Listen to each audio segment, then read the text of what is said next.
ओम शांति। आज सुनते हैं अव्यक्त बाप दादा के 9 नवंबर 69 के मधुर महावाक्य। आज की मुरली का सार है भविष्य को जानने की युक्तियाँ। आज की मुरली दीपावली के शुभ दिवस पर प्राण प्यारे अव्यक्त बाप दादा के महावाक्य हैं। आज की मुरली में बाबा ने भविष्य में हमारा क्या पद होगा उसको जानने की विधि बताई। और फिर बाबा ने आज की मुरली में, क्योंकि दिवाली के अवसर की ये मुरली है, बाबा ने 4 प्रकार के दीपक कौन से वह रहस्य स्पष्ट किया। और फिर बाबा ने बाप दादा की बच्चों के प्रति कुछ आशा है, वो आशा क्या है वो भी बाबा ने स्पष्ट बताया।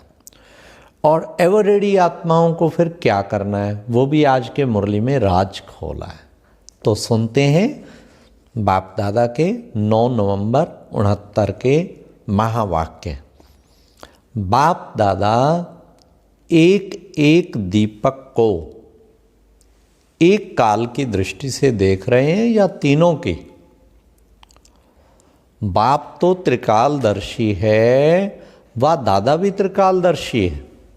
आप भी त्रिकालदर्शी हो या बन रहे हो? अगर त्रिकालदर्शी हो तो अपने भविष्य को देखते व जानते हो। जानते हो मैं क्या बनूंगा। जैसे जैसे आप आगे बढ़ते जाएंगे वैसे अपना भविष्य, नाम, रूप, देश, काल ये चारों ही स्पष्ट होते जाएंगे कि किस देश में राज करना है, किस नाम से, किस रूप से और किस समय। पहले राजधानी में क्या बनेंगे, दूसरे राजधानी में क्या बनेंगे, ये पूरी जन्म पत्री एक एक को अपने अंदर स्पष्ट होगी। कितना बड़ा बाबा ने राज आज खोला है। और ये पुरानी अव्यक्त मुरलियों में ही खुले मिलते हैं।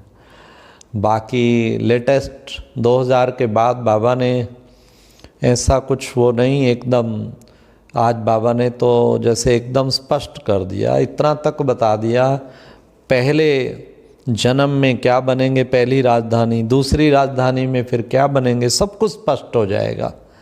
और किस देश में राज्य करना है, किस नाम से, किस रूप से। कितनी गहरी बात बाबा ने आज स्पष्ट की कि लास्ट मोमेंट पे सब कुछ क्लियर हो जाएगा। तो बाबा ने कहा बाप दादा जब भी किसी को देखते हैं तो तीनों कालों को देखते हैं। पहले क्या था, अब क्या है और फिर भविष्य में क्या बनने वाले हैं। जितना जितना, फिर बाबा ने कहा जितना जितना योग युक्त होंगे उतना भविष्य भी स्पष्ट जान पाएंगे। अभी भी जिनकी योग की बड़ी अच्छी स्थिति है, बाबा ने कहा भविष्य भी वो स्पष्ट उनके सामने होगा। थोड़े समय में, अभी थोड़ा और आगे चलो, बाबा क्या कहते हैं, थोड़े समय में आपकी चलन, आपकी तदबीर जो है वह आपके भविष्य तस्वीर को प्रसिद्ध करेगी। दुनिया के सामने भी, ब्राह्मण परिवार के सामने भी और खुद के सामने भी। क्या चीज़ स्पष्ट करेगी? आपकी चलन, आपकी तदबीर, तदबीर बना पुरुषार्थ, वो जो है आपकी भविष्य की तस्वीर को प्रसिद्ध करेगी। फिर बाबा ने कहा दीप माला पर क्या करते हैं? एक दीप से अनेक दीपक जगाते हो ना, तो अनेकों का एक के साथ लगन लगता है। यही दीप माला है।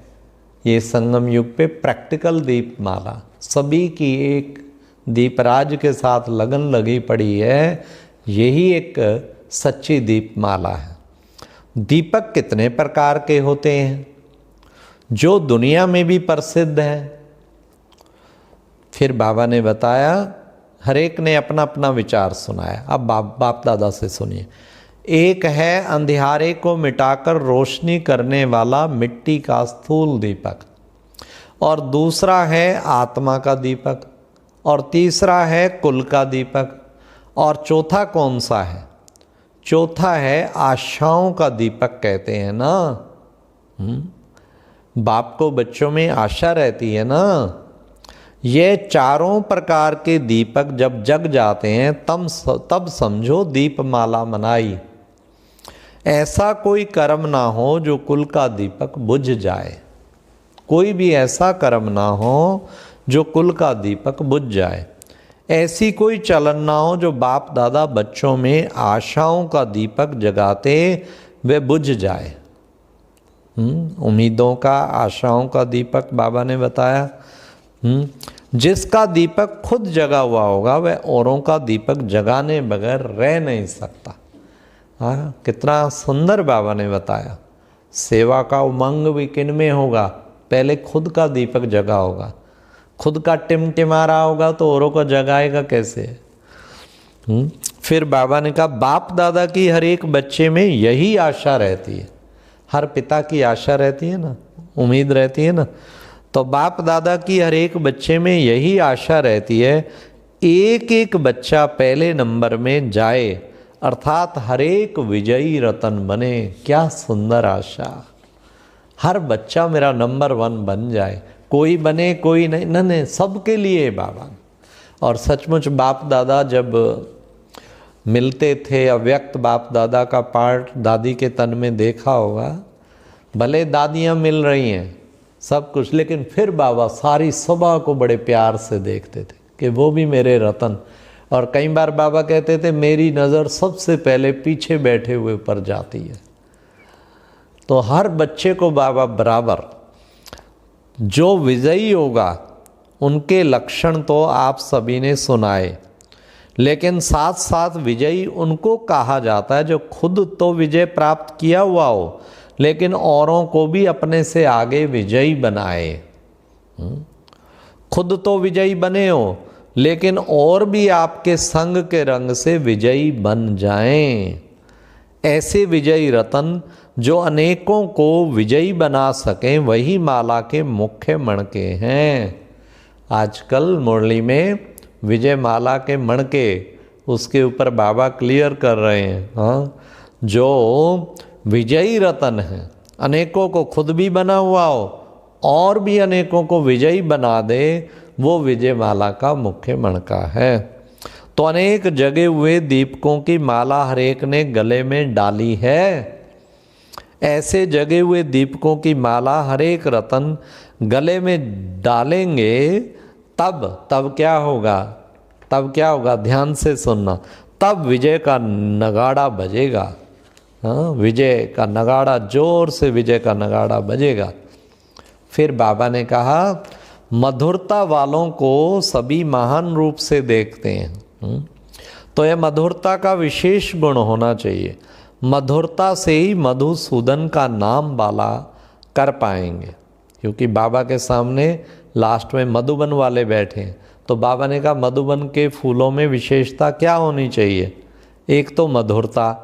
फिर बाबा ने कहा कि 2 विशेषताएं धारण करनी है, मधुरता और बेहद की वैराग्य वृत्ति। हाँ, मधु से मधुरता और वन से बाबा ने कहा, वन माना फिर वैराग्य वृत्ति। तो ये बाबा ने कहा नाम प्रैक्टिकल करके दिखाना है। फिर बाबा ने कहा बाप दादा को फॉलो करना है। ऐसे नहीं कहना कि कोशिश करेंगे, जब तक कोशिश करेंगे तब तक कशिश नहीं होगी। कशिश माना सारी आत्माओं को कशिश हो, दौड़ी दौड़ी आ जाए। कशिश क्यों नहीं होगी? क्योंकि जब तक कोशिश नहीं कर रहे, तो हमें कोशिश करनी है, बाप दादा को फॉलो करना है। तो बाबा को फॉलो करेंगे ना, तो ऐसा नहीं कहना कि कोशिश करेंगे, नहीं, कभी भी कोशिश नहीं। कोशिश नाम ही कमजोरी का है, करके दिखाएंगे, होगा ही 100%। इसको कहते हैं जो है दृढ़ संकल्पी आत्मा। बाप दादा कभी कहते थे कि कोशिश करूँगा? हाँ, फिर आप क्यों कहते हो कि कोशिश करेंगे? कितना अच्छा बाबा ने बताया। हाँ, जब ब्रह्मा बाबा कभी नहीं कहा तो आप क्यों कहते हो? कोशिश नहीं, आज से पक्का बाबा करके दिखाएंगे 100%। मेहनत से सनई बनना है। हाँ, जितना जास्ती मेहनत उतना सर्व के स्नेही बनेंगे। मेहनत का फल ही स्नेह है। जो मेहनत करते हैं उनको हरेक स्नेही की नज़र से देखेंगे। मतलब स्नेही बाप कितनी भी मेहनत खूब करो, ये नहीं आलस में पड़े रहें, मेहनत अच्छी तरह करो, लेकिन बाबा के प्यार में मोहब्बत में डूब के, फिर मेहनत लगेगी ही नहीं। तो वही बाबा ने कहा जो मेहनत करते हैं उनको हरेक स्नेह की नज़र से देखेंगे। तो मेहनत करना है, स्नेह ही संपूर्ण बनाता है ना। स्नेह के साथ फिर शक्ति भी चाहिए। फिर बाबा ने लास्ट में कहा मिलिट्री वालों का हर समय बिस्तरा तैयार रहता है। हाँ, यह संकल्पों का बिस्तरा भी बंद करना है। हाँ, ऐसा नहीं हम बैठे योग में अमृत वेला या नुमा शाम या जब भी कहीं मेरे संकल्प ही नहीं रुक रहे, क्या करूं, मेरे संकल्प ही नहीं रुक रहे, तो ये क्या है? बोरी बिस्तरा गोल, अपना बिस्तरा तैयार रहना चाहिए। जब बाबा कहे पट उड़ के चला गया वतन में, तो बाबा ने कहा मिलिट्री वालों का हर समय बिस्तरा तैयार है। मिलिट्री वालों को ऑर्डर करे ना, पहुंचो अभी कश्मीर, पट पहुंचेंगे, कोई ना नहीं कर सकता वहाँ ऑर्डर। मिलिट्री वालों का हर समय बिस्तरा तैयार रहता है। यह संकल्पों का बिस्तरा भी बंद करना है। बिस्तरा भी एवर रेडी रहना चाहिए। एवर रेडी बनने वालों का संकल्पों का बिस्तरा तैयार रहना चाहिए। कोई भी परिस्थिति हो उसका सामना करने के लिए पेटी बिस्तरा तैयार हो। 1 सेकंड में बाबा के पास पहुंच गए। अच्छा रूहानी बच्चों, आज बाबा बड़े प्यार से लास्ट में विदाई के टाइम, रूहानी बच्चों तुम आत्माओं को वाणी से परे अपने घर जाने के लिए पुरुषार्थ करना है। इसलिए इस पुरानी दुनिया में रहते देह और देह के संबंधों से उपराम चित्त होना है। पतित दुनिया में रहते हुए बाप पवित्र बनने की शक्ति देते हैं। पुरुषार्थ करके तुमको सदा पवित्र बनना है। बच्चे सदैव गुण ग्राहक बनना है। अब लास्ट शिक्षा बाबा की सुने, ध्यान से सुने। स्तुति निंदा लाभ हानि जय पराजय सभी में संतुष्ट होकर चलना है और रहम दिल भी बनना है। अच्छा, ओम शांति। तो आज क्या ध्यान में रखेंगे? योग युक्त होके भविष्य का पद और चारों दीपक सदैव जगे रहें। और बाबा कहते बाबा की आशा पूरी करनी है और एवर रेडी रहना है। बोरी बिस्तरा गोल। अच्छा, ओम शांति।